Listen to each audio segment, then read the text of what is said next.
日本の軽自動車を大好きなものとして、先週トランプ大統領の発言、可愛くて小さくて美しい日本の軽自動車をアメリカで売れるようにしましょうという発言を聞いて、すごいなぁと思いながら、それほど簡単なことではないのかなっていうことがちょっと心配になりまして、アメリカ人の視点からアメリカで日本の軽自動車をこれから売ることについて今日自分の意見を言わせてください。いつもご視聴ありがとうございます。スティーブ的視点のスティーブと言います。チャンネル登録をよろしくお願いいたします。先日、トランプ大統領が日本に行かれた時に、日本の軽自動車を見てきたらしいんですよね。かわいい、小さい、ビューティフルな、美しい日本の軽自動車はアメリカでなんで売れてないのか、なんで売れないのか、これ売れるようになんとかしろということを自分の周りのスタッフに指示したことが先週ありました。まあ私も含めて、私の周りにいっぱいもう日本の軽自動車、軽トラ大好きなアメリカ人いっぱいいるんだけど、みんなすごいなーって、やっと日本の軽自動車がアメリカで売れるんだ、素晴らしいんだっていう声が多かった中で、私もすごい嬉しかったんですが、ちょっと落ち着いてから冷静に考えるようになったこの数日間前から、いろいろこの素晴らしい話の中で気になるところもいくつかあるので、このチャンネルを見てくださっている視聴者の中でご存知な方が多いと思うんですが、アメリカに25年ルールはすでに、あります。生産月日から25年経つと、もともとアメリカにない車、もともとアメリカ用に作られてなくても、そういう車両を輸入できる。というルールがあるおかげで、私と私の周りの人たちが本当に日本の軽自動車を、趣味として主に、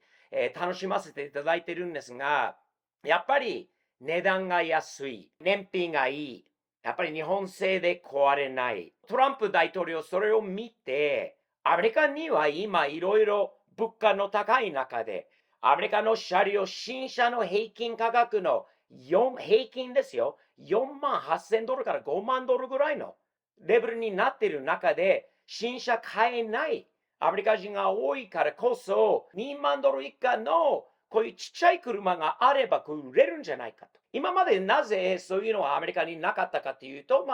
安全基準のことがあったり、アメリカ用に作られてないから安全ではないということがあって、もともと新車として売られなかった軽自動車、軽トラなんですが、それを全部緩和すると。もっと作れるようにすると。トランプはそういう発言したかもしれないんですが、よく考えてみると、日本で作られた今の軽トラ、軽自動車、新車としてアメリカに持ってこられることが無理だと思うんですよ。というのは、我々は趣味として楽しく25年前を右ハンドル車として乗ってるんですが、これはアメリカなので左ハンドルの国なので、今ある軽自動車を右から左ハンドルに変える必要がある。トランプ大統領の発言の中で、燃費のいい、コストの安い、やっぱりアメリカでも高い新車と比べて2万ドル以下で買えるようなこういう可愛いキュートな信頼のできるような日本車があればいいんじゃないかという話の中で含まれているのは、その車両たちがアメリカで作ることなんですよね。まずは。日本であるものをそのまま輸入するんじゃなくて、ホンダ、日産、トヨタ、それぞれアメリカに工場いっぱいあるんで、その工場の中で軽自動車っぽいものを作るという意味だと思います。まず左ハンドル車。もう左ハンドルの国なので、左ハンドル車として作ること。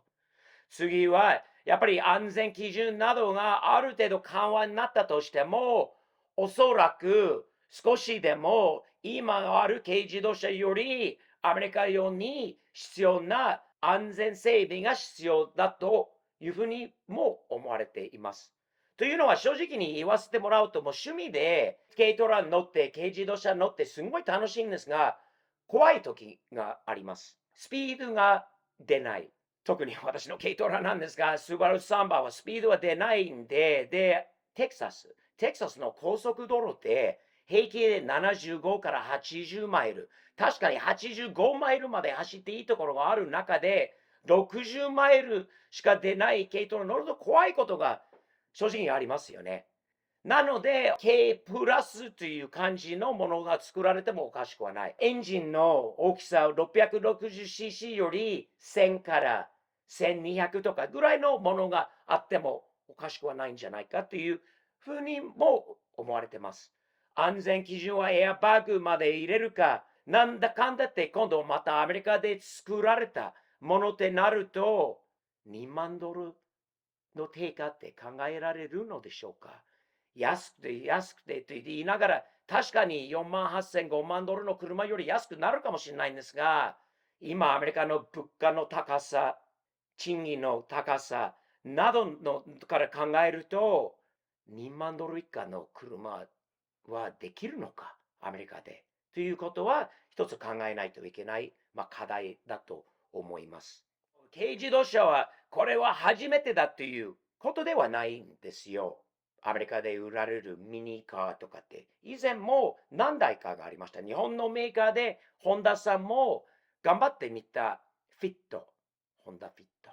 そしてスマートの車もありましたよね。フィアットの500ですか、ミニクーパーとか、いくつか例があるんですが、三菱さん、ミラージも一応あのクラス、軽より少しあるかもしれないんだけど、アメリカから見ると、これも軽自動車、ミニ車だっていうのは、以前の例があるんですが、うまくいった、すごい台数売れた、いやこれまた続けてやろうという例は一つもないような気がします。三菱ミラージ、最近まだ現役じゃないかもしれない。最近たまにはレンタルカーとして見るものは、もう次は作られないという噂。フィアットは全然見かけない。スマートカーがたまにしか見ないんだけど、以前はね、今最近全く見ないですよね。ということは、トランプ大統領を見て可愛くて、なんでアメリカにないのかっていう気持ちが、表ではその気持ちをすんごい理解できます。私の周りもみんなこういうのは最高だよ、素晴らしいんだよ。遠くから日本見て可愛くてなんでアメリカにないのか言うのが簡単なんですが、最終的に需要があるのかないのか、アメリカで。実は今でも、数年前からでも、オフロード用に公道で走らないなら、新しい軽トラなどを輸入されてます。アメリカにも入ってきてます。テキサスみたいな大きな州で牧場の多いところを、もうすごい土地持ちの人たちのゴミ運びなどの、芝管理などによく使われている新しいものなんですが、公道では走れる、走れない、走ってはいい、走ってはダメっていうことの話なんですよね。もちろん日本から右ハンドルのままで来るんだけど、これから普通に公道で走っていいってなれば、やっぱり左ハンドル車改造になるので、そしてトランプはやっぱりアメリカよりアメリカでものづくり、アメリカでものを作りましょうという中には、アメリカにある日本の工場で作る、アメリカ人を採用して作るという頭なんですよ。それできるかできないかっていうのはまた別の話になります。何でも大きいアメリカ、何でもでかいここのテキサス。日本の軽トラとアメリカのピックアップトラック、今度あるとしましょう。例えば新車の2万ドルのトヨタの軽っぽいちっちゃいものがあったとしても、そしてそこにあるでかい、アメリカ人として慣れてる F-150、シルバーラードとかってあの辺のピックアップトラックがあるんです。高い、これね、7万ドル、8万ドルより安いかもしれないんだけど、中古になると同じぐらいの2万ドル台の F-150 の中古車が多いんですよね。じゃあどうしようか。新しい軽っぽい車を買うのか。F-150 を同じぐらい2万ドル以下まで下がってきた中古車程度のいいものがするのか。今のアメリカ人の生活を現実的に考えると、どっちに行くのかなっていうところがあると思いますよね。ちっちゃい車はもっと売れる。ちっちゃい車はね、需要がある。やっぱり安くてちっちゃい車は必要だというの話が、つい最近のことではないんですよ。アメリカの市場の中で。もう数十年前からがありました。それトヨタさんのすごいところが、タコマ。日産は当時も、何でしたっけ、フロンティアかエクステラかなんかっていう、のピックアップもあったんですよね。考えてみると、最初のタコマはすごいちっちゃかったんですよね。ちっちゃい車。何年後に、今となって、今のタコマを見ると、F-150 と変わらないんじゃないですか、サイズが。アメリカンサイズになってしまった。それはなぜなのでしょうか。やっぱりアメリカ人はでかい車に乗るのが好き。そういうアメリカになっちゃっているところがあるので、軽自動車の需要はあるのかなと考えちゃいますよね。先日トランプ大統領の発言に対して、こういう考えもあるんですよ。ただ言ってるだけじゃないかと。どういう意味かって。っていうと、今は高いんですよ、新車は。さっき言ったように4万8000ドルから5万ドル。安い車がない。安い車を出すぞと言っただけで、アメリカのメーカーが今のコストに関しては考えさせられちゃう。